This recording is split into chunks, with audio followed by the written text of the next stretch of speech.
Everyone thought I had lost it all. My business crumbled, my family celebrated my failure, and I felt the world closing in.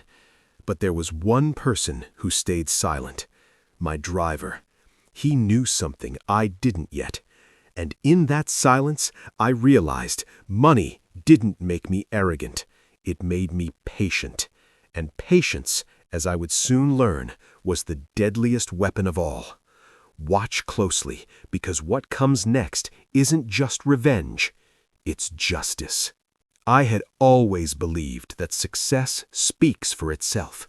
Years of building my company from a small idea into a multi-million-dollar empire had taught me that hard work, smart decisions, and a bit of luck were all I needed to stay ahead. My employees respected me, my peers admired me, and my family, well, they knew I could handle anything, or so I thought. It started on a Tuesday. Nothing unusual about the morning. I had meetings, calls, and the usual emails waiting for me. But as the day unfolded, a series of phone calls, messages, and unexpected meetings turned my entire world upside down. By noon, I was staring at numbers, legal documents, and news that didn't make sense. My company, the one I had built from the ground up, had suffered a massive financial hit overnight. But the real shock wasn't the numbers. The real shock was the reaction from the people around me. I called my closest colleagues, expecting support, strategy, and problem-solving. Instead, I was met with awkward silences, shifting eyes, and a subtle but unmistakable sense of relief. Some smiled politely, others avoided my gaze entirely. Then came the whispers, quiet at first, nothing I could catch, but loud enough to feel. They were celebrating. I walked into my office later that afternoon, and the entire staff seemed different. Emails circulated, laughter filled corners of the room that had never been so loud before, and congratulatory get-well-soon messages were exchanged. And then it hit me. This wasn't relief over a temporary setback. This was celebration over my failure. I felt my stomach twist, disbelief taking over. How could they? How could people I trusted, people who depended on me, treat my collapse as their entertainment? My heart sank. Hurt rolled over me like a wave. The humiliation of knowing your closest allies are actually counting on your downfall is something no amount of money can protect you from. Then there were the calls from friends outside the office. They offered advice, sympathy, even pity, but the tone betrayed them. Excitement barely restrained behind rehearsed concern. Social media didn't make it easier. Within hours, news of my company's misfortunes spread. Headlines, tweets, posts, people I didn't even know had opinions, mocking my sudden fall from grace.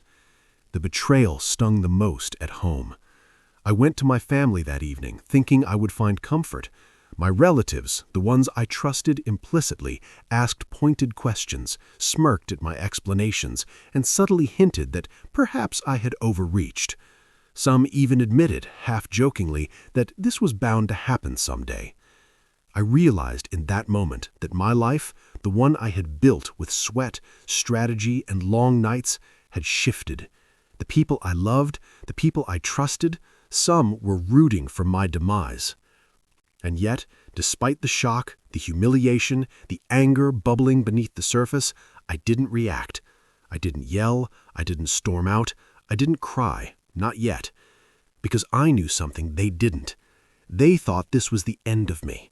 They thought my wealth, my success, and my influence had made me arrogant, that I would crumble in panic, that I would act irrationally, make mistakes, and prove their judgment correct.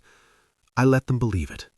I sat quietly, nodded politely, and watched them celebrate. I listened to the laughter, the whispers, the feigned concern. I felt every emotion, hurt, betrayal, humiliation, but I let it simmer quietly, because I had already made a decision. I wasn't going to react yet, not in anger, not in despair, not in fear. This was a storm, and storms reveal more than they destroy. I needed to observe. I needed to understand. I needed to know who had truly betrayed me, who had been manipulating the narrative behind my back, and who genuinely cared. So I stayed calm. I smiled when I had to. I played the part they expected, the defeated entrepreneur, broken by misfortune. And while they celebrated my failure, I began planning my next move. Because one thing was clear, this was far from over. Cliffhanger. I heard them laughing, and that's when I decided not to react yet. Little did they know, patience was going to be my most dangerous weapon. After the humiliating fallout at the office, after hearing the laughter of those I thought were allies, I made a choice. I didn't react. I didn't call anyone out. I didn't storm out. I decided to step back. Sometimes, in chaos, the best move isn't to act, it's to watch. For the next few days, I observed everything and everyone. Every glance, every whisper, every sudden email or secretive meeting became a piece of the puzzle. I realized quickly that my friends were not just celebrating my setback, they were scheming, plotting, even repositioning themselves in anticipation of my decline. I watched my colleagues closely. Some were careful, polite, hiding their excitement beneath fake smiles. Others were sloppy, dropping comments about finally getting a chance to lead or now we can restructure the company. I noticed alliances forming in corners of the office where I used to feel safe. These weren't casual conversations. These were strategic meetings aimed at capitalizing on my misfortune. Then there were the messages. Subtle, cryptic texts on my work chat, emails sent to others with the subject line blank or vague. At first I didn't understand, but as I pieced them together, the pattern became clear. This was a network of people who believed my failure was their gain. They didn't see me as a person, just as a step in their climb. Even my family wasn't immune. During dinners and casual visits, I noticed the faint smirk behind the polite greetings, the subtle probing questions, and the carefully hidden judgment. Some were outright curious about my finances, hinting at advice that seemed more opportunistic than supportive. They wanted to see me falter, and they were quietly enjoying it. Every observation, every piece of behavior painted the same picture. I had underestimated the envy, the greed, and the ambition surrounding me. And more importantly, I realized how easy it was for someone to manipulate the situation, to turn a setback into a trap. But not everyone was lost in that chaos. Amid the smirks and scheming, I noticed one person behaving differently: my driver. He had been with me for years, through every business deal, every high and every low. Yet this time, he wasn't laughing, he wasn't celebrating. He moved quietly, watching, listening, observing just like I was. But there was something more, a calm understanding in his eyes. At first, I brushed it off. Maybe he was just loyal, or maybe he was indifferent to office politics. But then I started noticing the small signs, the way he lingered near certain meetings, the subtle nods when I entered the room, the way he seemed to anticipate the actions of others before I even noticed them. It became clear he knew more than I did, and that realization hit me harder than the laughter of my colleagues.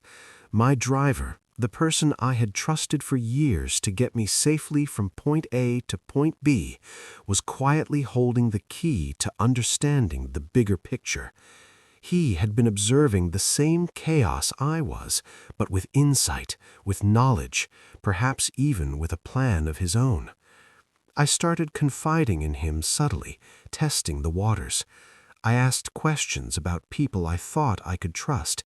He didn't answer directly. Instead, he gave me hints, small nods and gestures that told me he was aware of more than he let on. I realized he might have known about certain betrayals before they even unfolded, about alliances forming, about opportunists preparing to strike. It was both comforting and terrifying. Comforting because I wasn't alone in seeing the truth. Terrifying because it meant the enemy was smart, strategic, and patient, just like me. That night, I sat alone in my office, reviewing every meeting, every message, every subtle move I had observed. The pieces were starting to align. My humiliation had been orchestrated by more than a few greedy colleagues. Some family members were already positioning themselves for my downfall. And through it all, my driver remained calm, patient, and aware. A silent observer in the chaos, someone who might just become my greatest ally. As the realization settled, I felt a shift inside me. I didn't need to react yet. I didn't need to confront them immediately. Patience was now my weapon. Knowledge was my armor. And with someone quietly aware of the truth at my side, I could finally begin to plan my next move. The most dangerous people are the ones who think they have all the control, and right now, they didn't even know I had started to see the full picture. And then, I noticed my driver wasn't laughing. He knew more than I did. If this story moved you, hit like, subscribe, and click the bell so you never miss another shocking truth. Share your thoughts in the comments. Have you ever seen innocence exploited without knowing it? We read every single one. For days, I had been observing everything, every glance, every whisper, every sly smile that suggested my so-called friends and relatives were celebrating my downfall. But now, I realized something important. I didn't have to face it alone. My driver, the quiet man I had trusted to get me safely from one place to another, had been watching too. And unlike the others, he wasn't waiting to capitalize on my mistakes. He wasn't smiling behind my back or taking notes for gossip. He was waiting, patient, aware, a silent sentinel in a storm of opportunists. It wasn't until late one evening, after everyone else had left the office, that he finally spoke. Not loudly, not dramatically, just a simple, calm voice that carried more weight than any confrontation I had considered. "Sir, they're not who you think they are. Some of them never were, and a few, they've been planning this for months." I froze. The man had never spoken to me like that before, always professional, always quiet, always observant. But now he was giving me the kind of information that made my heart race. "What do you mean?" I asked cautiously. He didn't answer immediately. He leaned back slightly, scanning the office as if to make sure no one else could overhear. Then he began connecting dots I hadn't even realized existed. Messages I had ignored as casual, meetings I had thought were innocent, subtle changes in behavior, all of them now revealed a pattern of betrayal.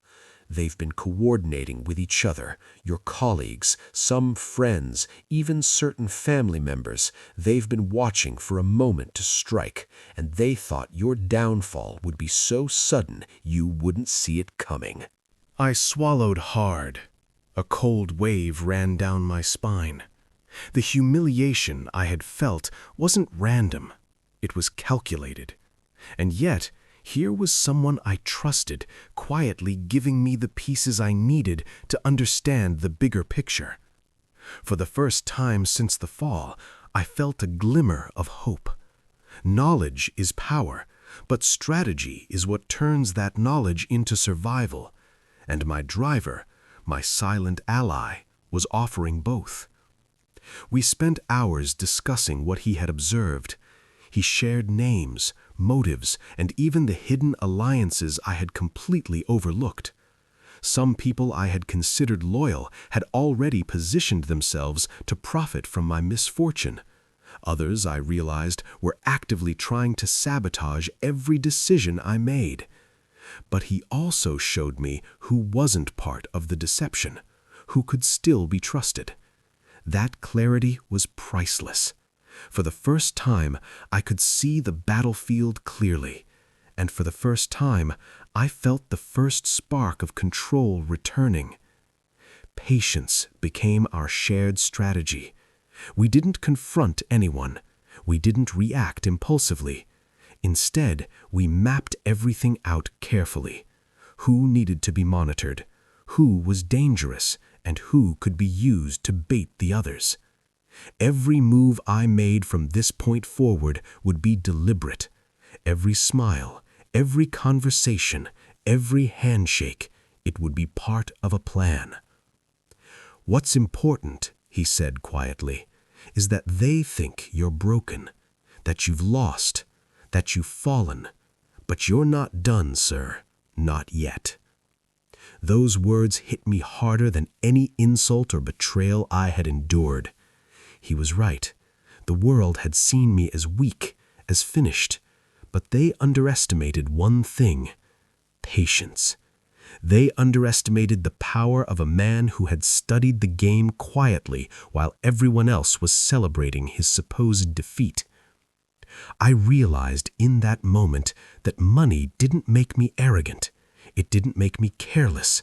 It didn't make me blind to betrayal. What it gave me, what this situation had given me, was perspective, patience, insight, the ability to see the moves before they were made.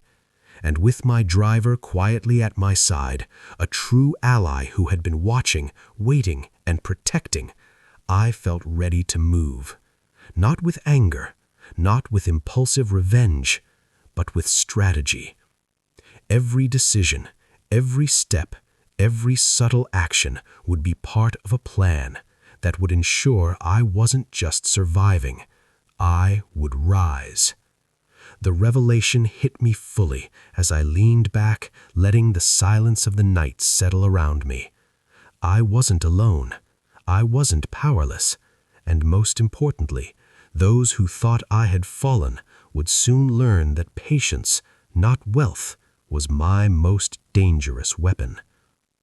And as I looked at him, my silent partner in this quiet war, I thought to myself, money didn't make me arrogant, it made me patient. By the time I reached this point, I had seen the full picture. The laughter, the whispers, the congratulatory pats on the back, all of it had been a facade.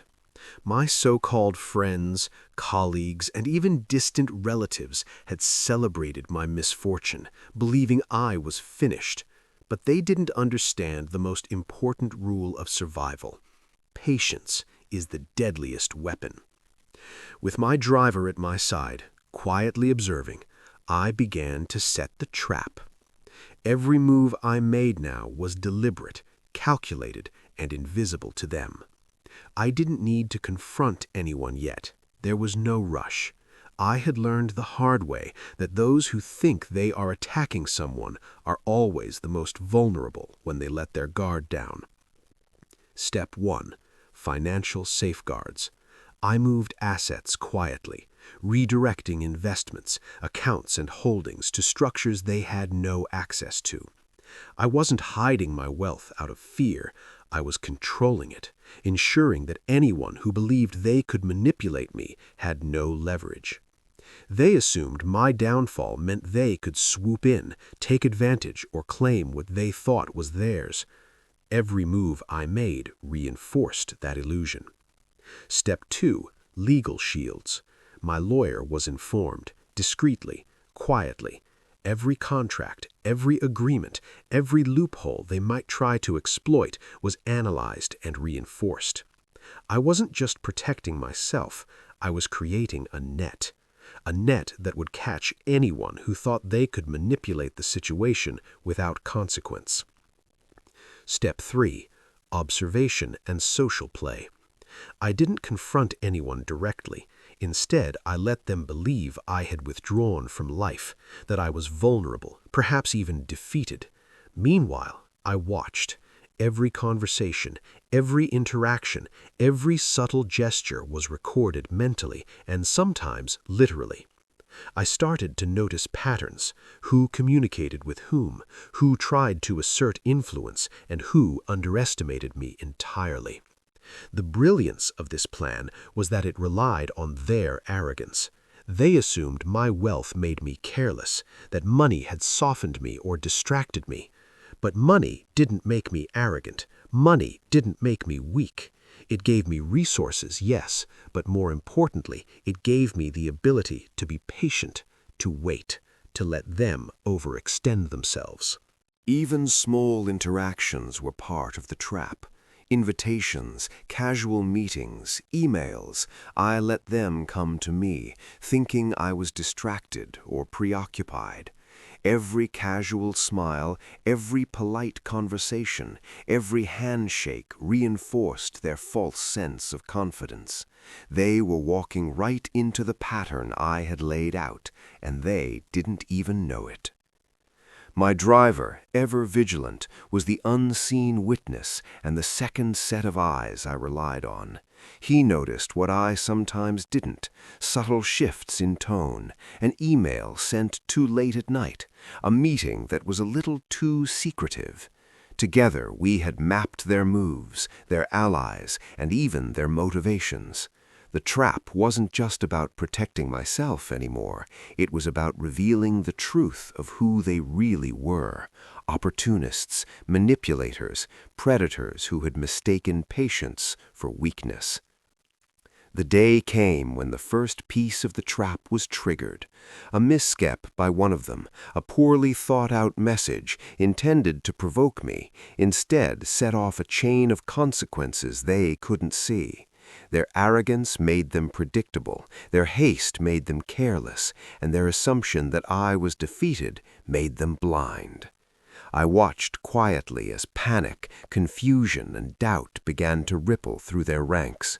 They tried to cover their tracks, tried to assert dominance, tried to reclaim the narrative, but every move they made only reinforced my position. The web was tightening, but I was still unseen. I was still patient, and every move was deliberate. At night, I would sit in my office reviewing the day's events with my driver. We both knew the final moment was approaching, the moment when those who thought they had succeeded would realize the truth.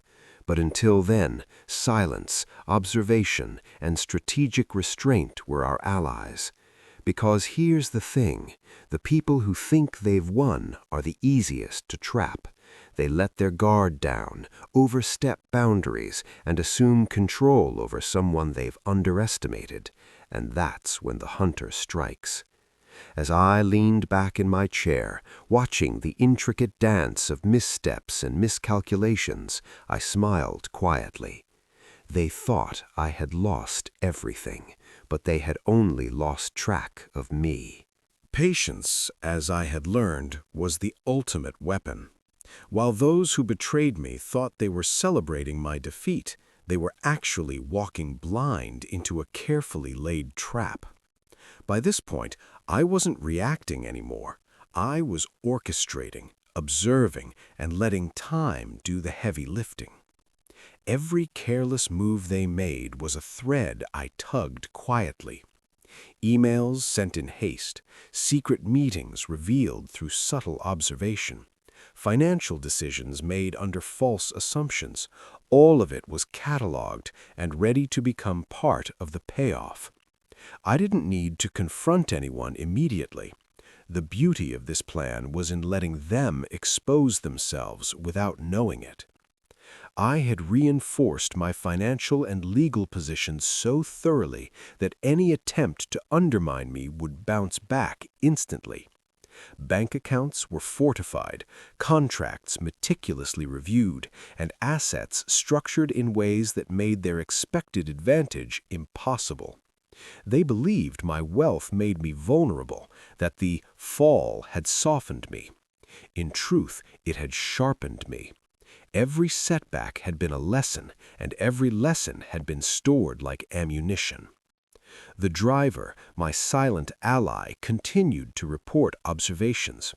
He noticed the subtle panic in their faces, the hurried attempts to salvage what they thought they could take.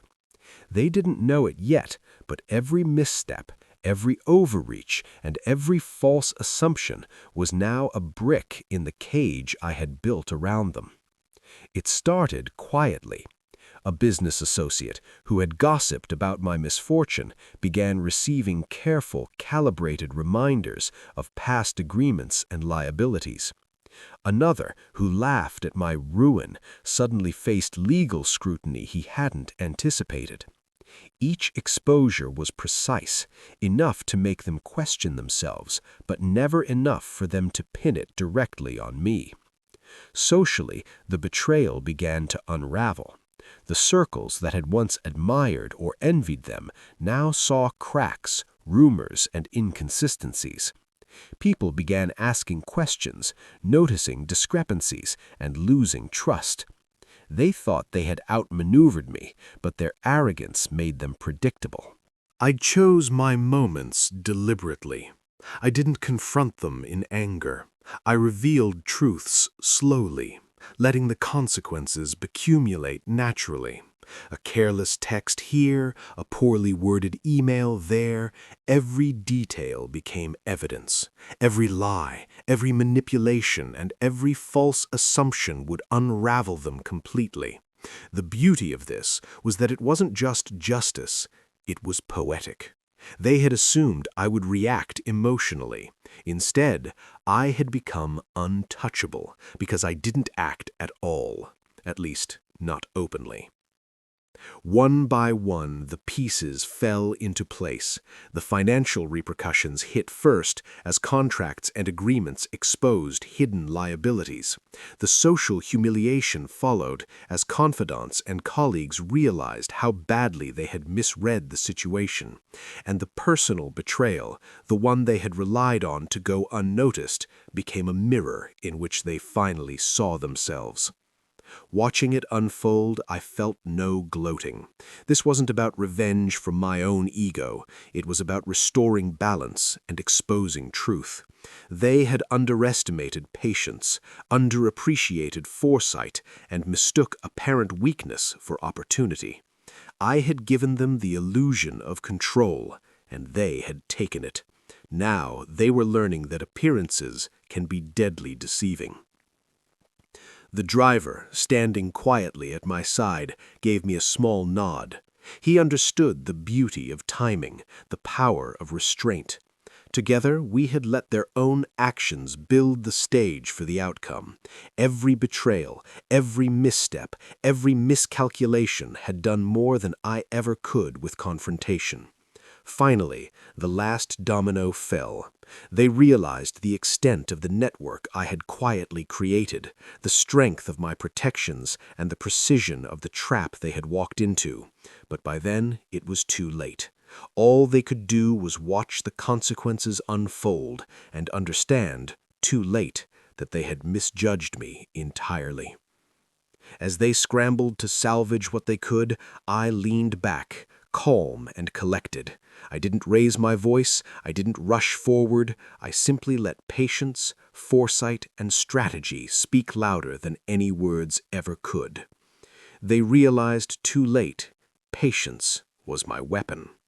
The aftermath of what had happened wasn't just about money, betrayal, or the satisfaction of seeing those who doubted me face consequences.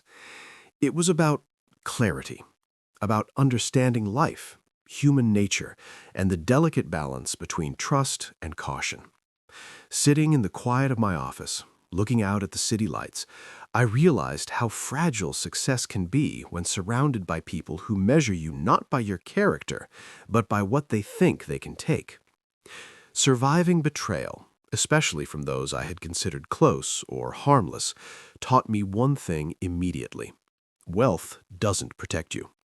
People often assume money creates safety. They imagine it brings respect, influence, or immunity from harm. What it really brings is attention, and attention attracts envy, deception, and sometimes outright malice. I had learned that lesson the hard way, and I vowed never to ignore it again. It wasn't just the betrayal that was shocking, it was how calculated it was. The people who tried to take advantage of me assumed my apparent calm was weakness. They assumed success, money, and status made me arrogant and distracted. But they were wrong. Their assumption became their undoing because I had learned the most critical weapon: patience. Patience is underestimated. The world celebrates the quick, the flashy, the loud reactions, the immediate vengeance or outburst. But in my experience, true power is silent, strategic, and controlled. It's the ability to observe, to wait, to let others' actions reveal their intentions without you ever tipping your hand. It's what allowed me to turn betrayal into opportunity, to protect those I cared about, and to survive without compromising my principles. I also learned about the value of trusted allies. My driver, the quiet observer who knew more than anyone at the right moments, reminded me that you don't always see the full picture alone. People in your circle, not all of them, but the right few, can provide perspective that money, power, or success alone cannot. Trust has to be earned, yes, but vigilance paired with collaboration is what protects you from falling into traps that appear invisible until it's too late. The financial strategies, legal protections, and careful maneuvers I put into place weren't just about preserving wealth. They were about survival. Money is only as powerful as the mind behind it. It can't anticipate betrayal by itself. It can't read intentions or foresee greed. That responsibility always rests with the person who earned it. I had to become more than just a successful man. I had to become a strategist, a student of human behavior, and a guardian of my own life. There's also a moral lesson in all of this. Revenge may seem sweet when you've been wronged, but it's fleeting. The true victory lies in learning from every step, every miscalculation, and every close call. By observing, protecting, and then acting with precision, I ensured justice was done without descending into hatred. I didn't destroy anyone out of rage. I allowed truth and patience to dismantle the false sense of power they thought they had over me. That's a far more satisfying and sustainable outcome than any immediate confrontation could ever provide. As I reflect on the nightmarish journey from celebration to near ruin and back, I realize the lessons go by money. They touch on trust, perception, resilience, and the choices we make when confronted with deceit. Every person I encounter, every partnership I form, now carries the silent awareness that appearances can be deceiving. Confidence without vigilance is dangerous, and even love and loyalty can be weaponized if you don't remain conscious of the dynamics around you. I also think about legacy, not the wealth I've accumulated, but the wisdom I've gained. The lesson I want to pass on is simple but profound. Never assume anyone's intentions are pure, no matter how close they appear to be. Money and status don't grant immunity. Awareness, patience, and strategy do. Protect yourself without losing your humanity, win without needing vengeance, and always respect the people who see the truth even when you cannot. They thought I was finished, but surviving their greed taught me how to win without hating. If you enjoyed this story and want more real-life twists and lessons, hit that like button, subscribe, and turn on notifications so you never miss a story that could change the way you see the world.